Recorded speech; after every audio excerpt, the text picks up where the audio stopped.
हमको आज के वीडियो फुटेज पड़े जमनी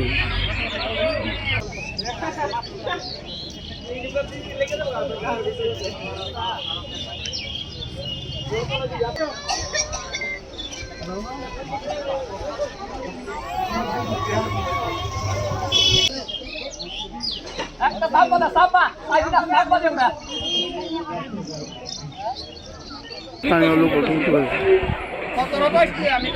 हमको आज के वीडियो फुटेज पड़े जमनी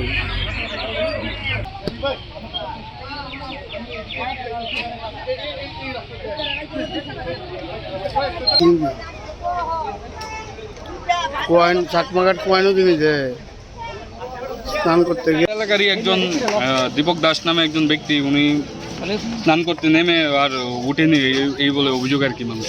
কোন সময় ঘটনা? ঘটনা ধরুন না আর ঘন্টাখানেক আগে হবে। এটা কোন জায়গা? এটা আমাদের চাকমাঘাট। মানে মূল ঘটনাটা মূল ঘটনাটা হয়েছে আমাদের চাকমাঘাটই, মানে নদীর জল তো এখন বাদ দেওয়ানো, মানে তাই স্নান করতে নেমেছিল ওখানে। যদি ওইখানে থাকেন না উনি স্থায়ী বাসিন্দা চাকমাঘাট আগরতলা এখন থাকে। ওনার নাম দীপক দাস। বয়স বয়স আনুমানিক 45 হবে।